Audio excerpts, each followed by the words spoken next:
Hi, welcome. It's Psychic Cynthia here, and welcome to all you eclipse gazers and fellow seekers of the higher cosmic and spiritual psychic path. Welcome. As you probably know, we are about to embark on a cosmic activation, a higher mystical healing journey with this upcoming eclipse. That eclipse I'm speaking of course, is on April 8th, the total solar eclipse in Aries. And you've probably heard of it by now. I am needing to ground because there is so much energy coming in with this in advance. I mean, all this last week, I'm needing to ground, and the Aries energy is very strong. And by the way, if it looks a little hazy here, it's because they're burning the fields outside of the town. And how Aries is that? The smoke is coming in. So these eclipses, they can manifest in very visible ways, especially a solar eclipse often has physical effects on the outer environment. So don't be surprised if you notice some manifestation of fire or fiery tempers in people. That's because Aries is a fire sign. This is happening at 19 degrees Aries. Did you know that? The sun and the moon are aligning in such a way in 19 degrees Aries. Solar eclipses happen at the time of a new moon. So this is supposed to be a time of new beginnings and creation for the month ahead. But you got this little quirk when you have a solar eclipse, especially a total solar eclipse, because you've got the moon coming between the sun and the earth. So there's this darkening. And it's not like we can see the moon anyway, from the earth at the time of a new moon. But, if you're out there, you could. Out there in space, I mean, a little bit further, at least, or not on the surface. So certainly would usually be able to see the sun, around 1 in the afternoon. That's about when this is all happening here. So anyway, with eclipses of all kinds, but especially a solar eclipse, there is a darkening that happens, a shadow. This is physical and spiritual.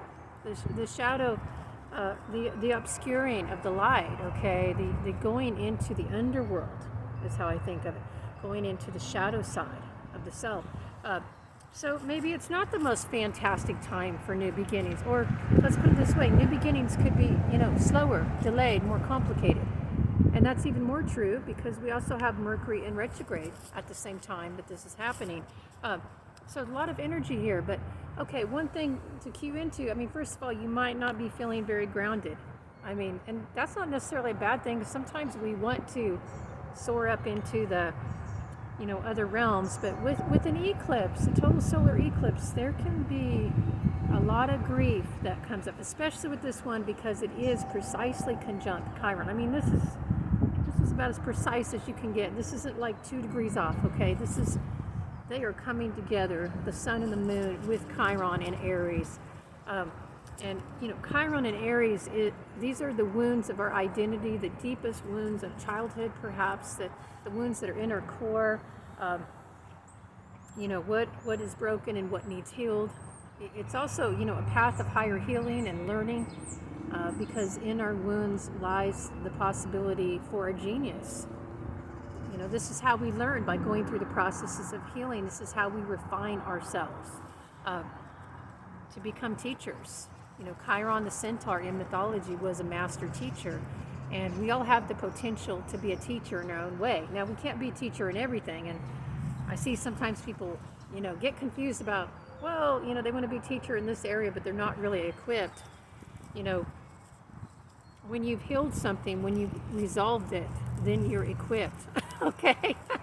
Then you can help others, when you've mastered that yourself. And I know it's often said that those who can do and those who can't teach, but I hope that's not always true. I hope that those who can do sometimes reach their hand back and teach. Isn't that what our spirit guides do for us? So, that's what we are to do for each other. If we're able to do something well, even halfway well, you can reach your hand back and help somebody else. And this could be part of this activation for you.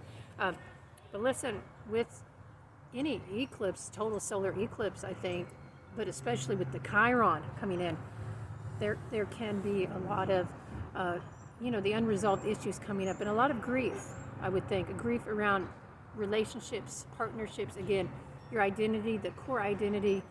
Aries is, the newborn babe of the zodiac. So some of those really early childhood issues that you may not even be aware of may be activating now. And that could bring up things, with authority or also just partnerships, because Libra is the opposite and it gets activated. So if there's, a partnership you've lost, it could even be, not just a romance, but just with somebody you've loved deeply. It could even be a pet, actually, who's passed. You could be feeling that. And some of this could be, the emotions could be from a long time ago, okay? or the things that happened could be from a long time ago, but the emotions could still be fresh. So, yeah, this can be a little bit overwhelming, I should say, because you're going into the underworld of your own unprocessed stuff. That's what happens when you have a solar eclipse and the moon comes between the sun and the earth. There's a lot of unprocessed stuff that comes up in the inner level. So yeah, you may need to get grounded. And that's why I'm sitting out here. If you're wondering, I'm usually filming in my back garden. I'm out in the front near the street, which, I live in a wooded area. It's so wonderful to be able to live with trees around, except for when I get allergies to them, and I do have allergies, but I still love the trees. If you can get to a place where there are trees, that will help to get you grounded. And it doesn't have to be right when the eclipse is happening. And in fact, don't wait. For those of you who want to prepare for the eclipse, don't wait until Monday when the eclipse is happening. Utilize your time this weekend. And the first step is to get grounded. And one way to do that is to get out into some nature, to be near trees. I'm actually setting in a fairly good-sized patch of dandelion flowers. And I did make a short about this, but I do recommend for this eclipse utilizing the energy of dandelion flower in some form. That's flower, not root, okay? Can you see them here behind me? And because dandelion is both solar and lunar in its, floral form, and its, first stage, you have the solar energies with the yellow disc. And so that helps you to align with the energy of the sun, which is very important, because it is going to be blocked out for a few minutes, and that's going to be a big deal. Almost lost it there. It's a little windy too. Winds do kick up sometimes right before the eclipse, especially here where I live. So yes, you want to tap into that solar energy and meditating on the dandelion energy. The solar energy isn't just physical light. It's not just the sun. There's a spiritual solar light, but the sun is sort of the mechanism or the representation of it, for those of us here on the earth. So you can take dandelion flower essence if you have it. Do that. You can just meditate on it, like get around some dandelions. There's a lot of dandelions in many places right now. This is the time. And that would actually be great. Actually, if you could take your dandelion essence and then go get around dandelion, flower in real life, that would be great. If you can't do that, then meditate on a picture of dandelion. See it in your mind. Visualize it. Really get an image and meditate on that and attune with it. Or do all of these things if you can. And keep in mind, it's solar and lunar. That's why, as it goes through its form, you see this little thing down here. It turns into the magic wish flowers, as, I used to call them. A lot of people I know called them when we were children. So, yeah, and then, it helps to tap into the yin energy. So it's both yang and yin. And solar eclipses kind of mess with the yin-yang balance.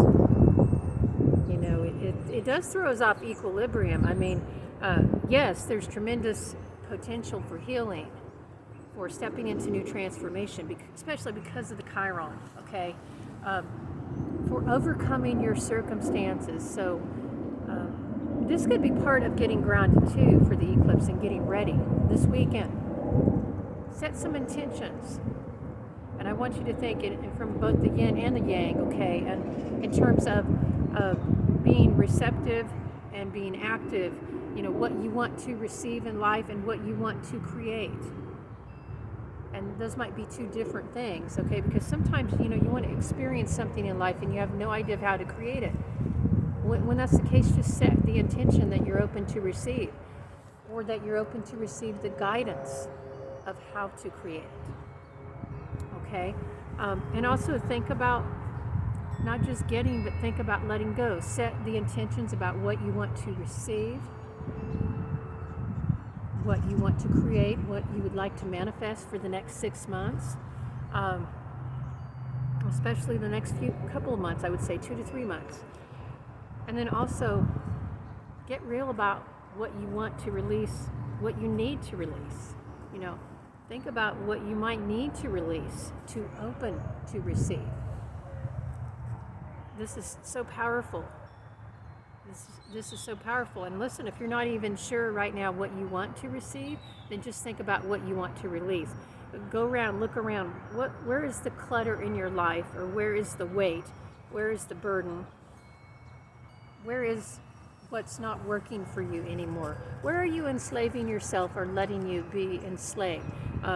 Because this Aries energy, this Aries eclipse is not going to stand for that crap anymore. Okay, Aries is very vivacious, proactive, independent, headstrong, self-determined, self-reliant, self-willed energy.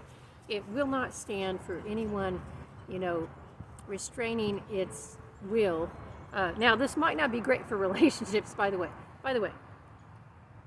Remember that in relationships, it pays to tap into the principles of, if not compromise, cooperation, harmony,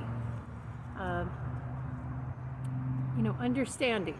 So even as you're seeking to be understood by others, don't focus only on that. In fact, you might focus less on that.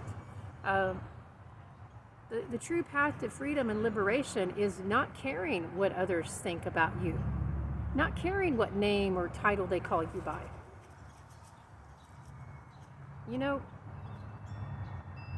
It's just not that important for true freedom, for true expression. What others think of you, well, they're going to think of you whatever they want to think. That's just how we all are, right? That's how human beings are. If you get too wrapped up in how others think of you, or even how others think of what you're doing, or what they think, period. If you get involved in controversies, you got to watch out for that. And I do have a channeled message about that I brought through in writing.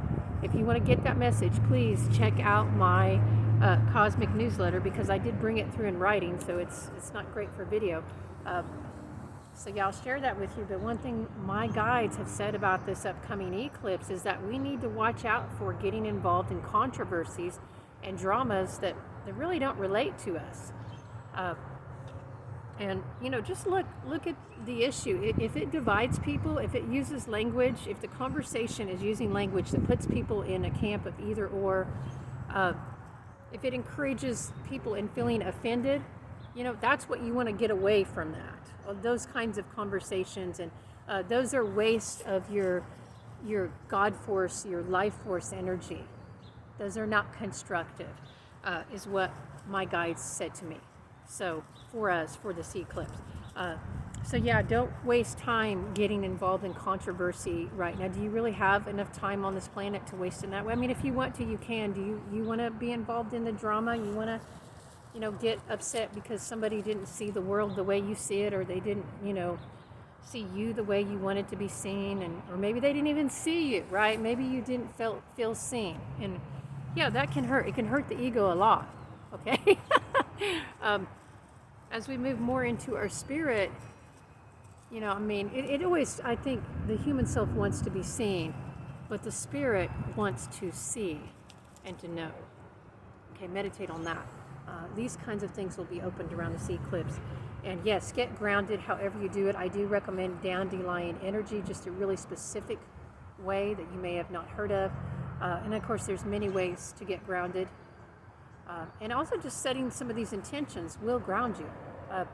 Taking care of your own interior life, your nest, taking care of business, Do please set some kind of intention, especially before Monday. Set an intention of what you're going to be focusing on for this eclipse, where you want the energies to channel. I mean, they might not go the way you say, but there's a chance they will, okay? And I think that just opening to all the energy on the day of the eclipse, without selection, without thought, is not wise. There's a lot of collective outpouring right now of grief and wounds and activations of old wounds, of old hurts, triggerings, imbalancing of the yin-yang energies, okay? A lot of that is happening. That's kind of the negative. That can make people a little crazy.